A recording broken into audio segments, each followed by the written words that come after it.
Popular singer और Oscar विजेता A R Rahman के एक हालिया इंटरव्यू के बाद सियासी विवाद खड़ा हो गया। इंटरव्यू में रहमान ने कहा कि पिछले 8 वर्षों में उन्हें बॉलीवुड से पहले के मुकाबले कम काम मिला है।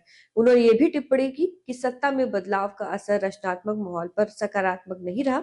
उनके इस बयान के बाद राजनीतिक प्रतिक्रियाओं का दौर शुरू हो गया। Maybe I didn't get to know all this stuff. Maybe God concealed all this stuff. But for me, I never felt any of those. Past 8 years, maybe, because the power shift has happened. People who are not creative have the power now to decide things.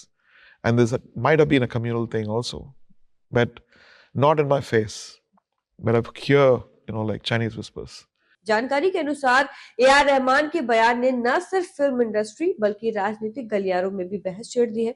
A R Rahman के बयान को विपक्षी दलों का समर्थन मिल रहा है, जबकि बीजेपी के नेताओं ने इस पर सवाल उठाए हैं। समाजवादी पार्टी के अध्यक्ष अखिलेश यादव ने ए आर रहमान के समर्थन में बयान दिया। उन्होंने कहा कि ए आर रहमान के बहुत बड़े प्रशंसक रहे हैं। अखिलेश यादव ने यह भी कहा कि ए आर रहमान के गाने रिलीज से पहले ही म्यूजिक चार्ट में टॉप पर आ जाते हैं। उन्होंने कहा कि ए आर रहमान देश और दुनिया के बड़े कलाकार हैं और कला, संगीत व संस्कृति को धर्म या भेदभाव के नजरिए से नहीं देखा जाना चाहिए। मैंने सुना नहीं उन्हें, लेकिन मुझे खुशी है इस बात की कि मैं ए आर रहमान का बहुत बड़ा फैन रहा हूँ और उनके गाने रिलीज होने से पहले ही टॉप चार्ट पे रहते थे। जब तक लोगों के बीच में आते नहीं थे तो उससे पहले ही टॉप चार्ट में दिखने लगते थे।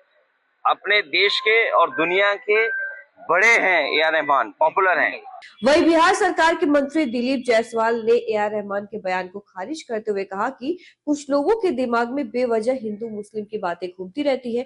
उन्होंने कहा कि देश में ऐसी कोई स्थिति नहीं है और यहाँ सबका साथ और सबका विकास की नीति पर काम हो रहा है। इसके साथ ही कांग्रेस सांसद इमरान मसूद भी पीछे नहीं रहे। इस मामले को गंभीर बताते हुए उन्होंने कहा कि अगर ऑस्कर विजेता कलाकार ये कह रहा है कि उसे काम नहीं मिल रहा है तो ये चिंता का विषय है।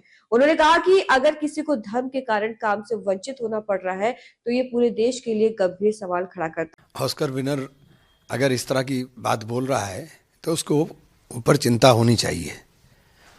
उसको काम ना मिलना, जिसको पूरी दुनिया ने मान दिया हो, अपने देश में अगर उसको काम नहीं मिल रहा है और केवल उसके धर्म के कारण नहीं मिल रहा है तो ये बहुत ही बड़ा चिंता का विषय है। जहां ए आर रहमान के इस बयान ने पूरे देश में एक बड़ी बहस छेड़ दी है। एक तरफ विपक्षी नेता जैसे अखिलेश यादव उनके साथ खड़े हुए हैं और कहा कि ऐसे महान कलाकार को सम्मान मिलना चाहिए, न कि भेदभाव।